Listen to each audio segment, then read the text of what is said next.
Wow. Okay. So one last thing. Yeah. Just say, please don't forget to subscribe and whatever. So, Yeah. Look, do not forget to subscribe. If y'all wanna listen or see or watch this man again. And what's that again? Don't forget to tap that notification button. Whatever it was, because I remember he told me about it. Say, please don't forget to subscribe and push on the notification bell if you want to get notified on the next video that drops. Okay, let's just keep it short. Don't forget to subscribe. That's what it is. Alright? Let's do that. And don't forget to push on that notification button if you wanna get notified. Come on.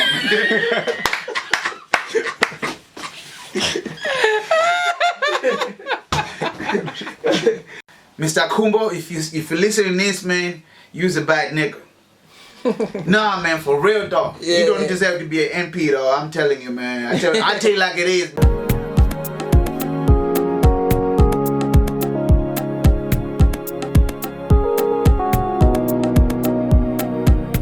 Alright, Prince.G. Prince George. What up?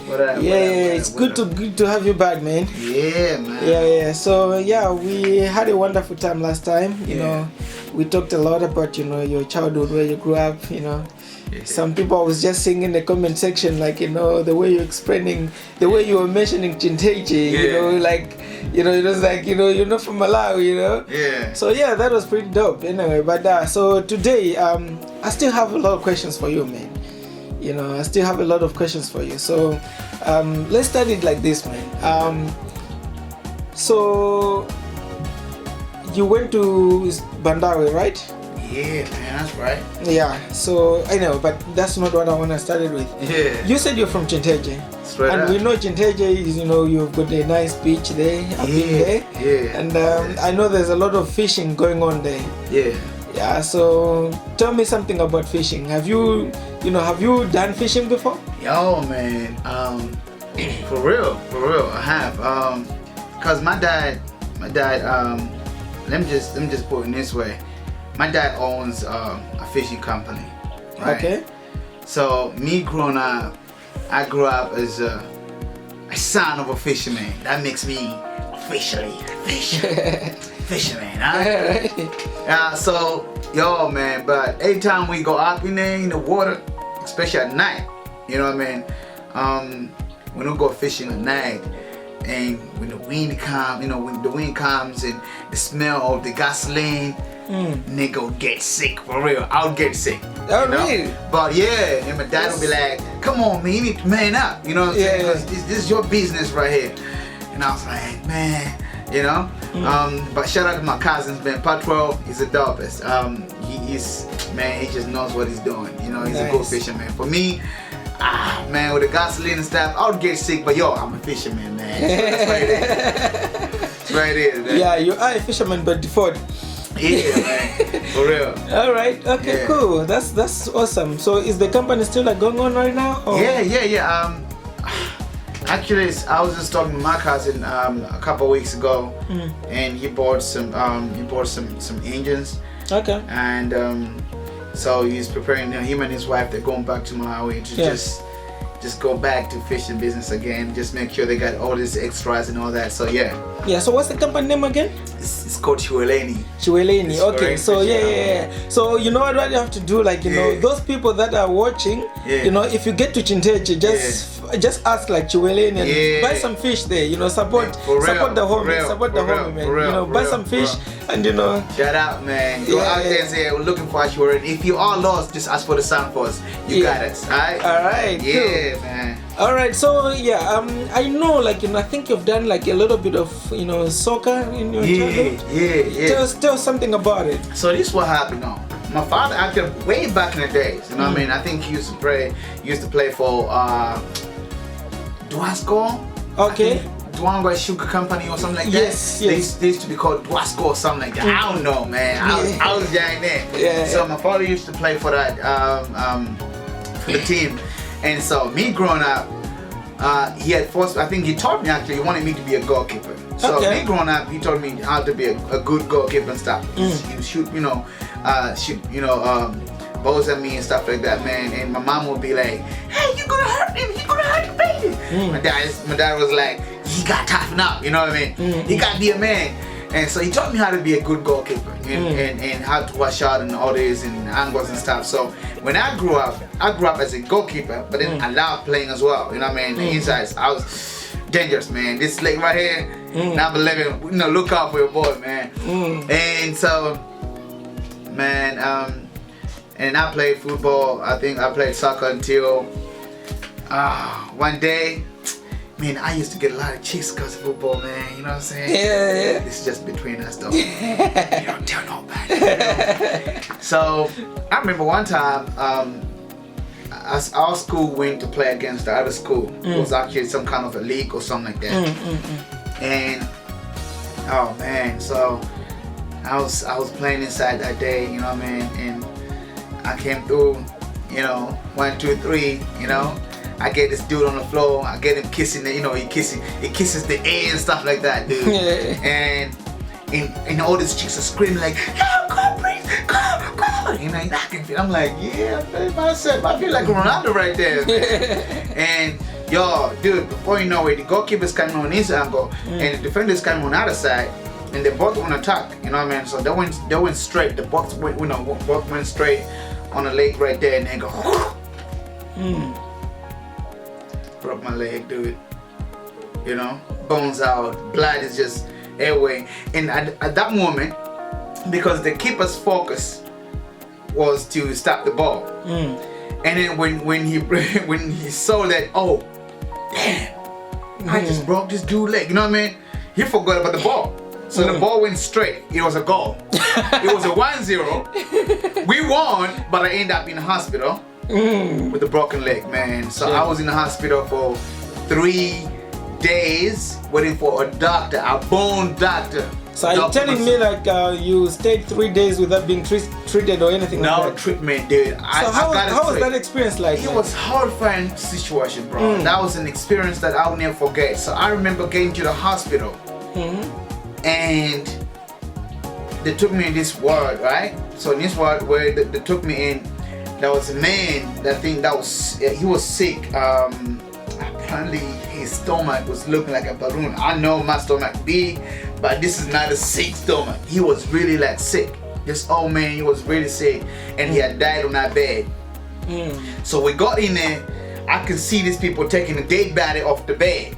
So that they can put you? So they can put me on it. No ways. No bed sheets, no blankets, nothing. No ways. I swear before the heavens, dude. That will kill me. Man, what you gonna do? You in pain. You hoping this nigga's gonna help you out. You know what I mean? I'm hoping they're gonna help me out and stuff like that, man. They took this dead body off the bed and they brought me on it. You know what I mean? Just right there. Yeah. And now I'm waiting. I'm thinking, doctor's gonna show up anytime. And one of these nurses, they come through, and I'm asking the nurse because I'm in pain. I'm like, when is the doctor gonna see me? And she like, oh, I'm sorry, my darling, but Dr. Mazunda is in Mzimba. He is in Mzimba. He's gonna be here in 2 days. What? Dr. Mazunda is in Mzimba. And I'm like, is there anybody else who can help me out here? And they said, no. The only person that can help you out with the bone, your leg is broken. It's just not a fracture, whatever, blah, blah, blah. It's not, you know what I mean? It's broken. And you can see the bone is out. So what they did, they had to find a piece of cotton and just put it on the other side and this side and just wrap it up just so I can feel okay. No painkillers, nothing. Y'all, that's like a horror movie, man, I tell you. I was in pain, though. Just hearing that is giving me chills. Man. Face believe me, my nigga. Face believe me, babe. I tell you that, man. So, but shout out to this teacher though. The teacher that was there, man. Man, I love that teacher, man. I wish if I come home, if I found you, I'm getting you a car, man. You know what I mean? And so he was with me, man. He treated me like his own son. You know what I mean? While everybody else was going, all these chicks that was screaming my name, like, oh, we love you, love you.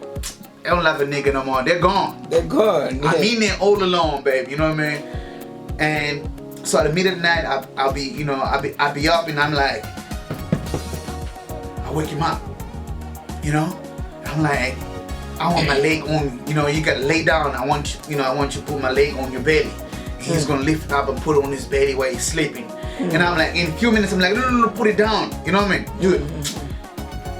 Man. So fast forward though, and I'm laying in there. I remember there was this MP in Chintheche. Those are from Chintheche that know, Kumbo, Mr. Kumbo.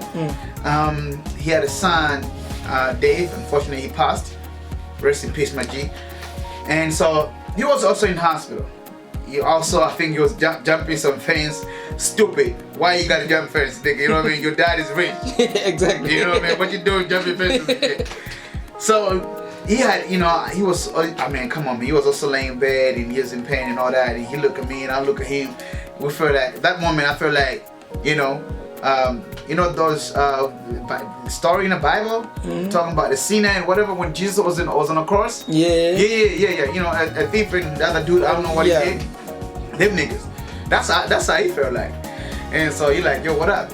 What you here for, man? I'm like, it's like you're what you here for? I'm like, dude, what you mean what I'm not here for, though? What you here for? What you know what I mean? What you doing in here? So he like, look, man, I broke my, I think it was, he broke his thigh or something like that. Somewhere in the thigh there. And the bone was broken right there. And I'm asking him, like, what happened? He like, yo, I was jumping first. I'm like, what the? For real? And yeah, man, so, and I remember, so now, yo, man, still in that situation, my parents didn't know, because in those days we didn't have no cell phones and stuff. So somebody had to go tell my mom that your son is in the hospital somewhere. And it took her at least 2 days just to get notified. You know what I mean? You feel what I mean? So when she heard, she was like, I've been looking for my son. I thought maybe he's just at school or something like that because I've not heard from him, blah blah. And so now she rushes to the hospital. And by that time though, Mr. Kumbo, if you listen to this, man, use a bad nigga. Nah, man, for real though. You don't deserve to be an MP though. I'm telling you, man. I tell you like it is, man. Right now, I'm gonna tell you like T.I. is, nigga. I don't care. Man, this nigga used to come to the hospital, bring some food to his son, and I'm laying, on a bed next to his son. And dude, we're not in South Africa where you think, oh, this might be a Bambo nigga, this might, you know what I mean? This might be a Congolese nigga. We in Malawi, you know that I'm in Carter Bay, you're a Tonga dude, I'm a Tonga dude. I'm somebody's son, nigga. You know what I mean? Just ask me like, yo, you want some bread or something? Man, that let me starve on that bed, dude. And you cannot, man, when you used to eat all this nice fishy stuff, now you're in a hospital to bring in some, some old cabbage or something like that. I couldn't eat that, you know what I mean? So I'm starving, I'm in pain, and it's been 3 days. And until my mom showed up with my uncle, he had just come from South Africa and stuff. It's one of these convertible and stuff like that. So he shows up, man, he a cool dude, man. He show up, he like, what up, son? And I'm like, yo, what up, man? And we hug and we kiss and stuff with that. My mom is crying a little bit. I'm like, don't worry about it, man. I'm gonna be alright. I'm trying to be tough now. You know what I mean? Because I see my mom is right here. Yeah. And so, quickly they change my bed and make it look nice and smell good. They took me and give me, bath and stuff like that. They put on some nice clothes and stuff. Now I feel like I'm in South Africa again. And that's when, Mr. Kumba now started asking, oh yeah, so this is your parents. You know what I mean? Oh, this is your dad. I'm like, for real? So apparently he knows my dad. Oh. But he didn't know me. Yeah. Man, he like, everybody says I look like my dad, man. You know what I mean? He like, he just didn't want to help a nigga. But anyway, it's alright. First of all, when Dr. Mazunda came in, they had to fix my leg and stuff like that. Still, I can feel the pain talking about it, dog. Because when he came, this nigga didn't give me no painkillers. I don't know what kind of hospitals are there, man. I don't know, man. Back then, now I know, things are different now. Everything is advanced and stuff like that. But back then, yo, I'm talking about horror movie right now, man. So this nigga, you can see that it's now the wound where the bone is out, right? it's now turning green. It's dirty. You know, this blood is just there. You know what I mean? The skin is getting damaged and stuff like that. This nigga show up. He get one of his boys. They tie me up. He gets hold of my foot and just pull it. Yeah. And hit it right there, so the bone can go back inside. Click with the other one. Yeah. No man, yo, I scream like I just saw. I don't know, man. Have you watched the movie? Chainsaw? I don't know, the horror movie. I think Tristan is man. It's like I'm watching a scary movie though. I scream on top of the lines, man. Ah! And he like, yeah, you gonna be alright, you gonna be alright. After that, you know, they told me that I was never gonna play again. Say you're not gonna play football again. So how does that feel though? Like, you know. Yo, man, I think that was throughout the whole experience. The hardest thing was listening to him saying that. You know, I'm like, what's the point? What's the point of you fixing my leg then? You know what I mean? You know what I mean? Rather just chop it off, nigga. Come on. You know what I mean? Yeah. I'm like, the worst is done. You know what I mean? Rather just, you know. So yeah, and all right. Get it fixed and went home. A couple months later, I think I was at home for 3 months and came back to the hospital. Yo, until now, I still have problems with my leg every now and then, especially in winter, stuff like that. I get this pain that it's hard to describe, but yo, I'm grateful that I'm here and I still got both legs, man. Yeah, wow. Yeah, man. Wow, that's quite a story. Yo. Yeah.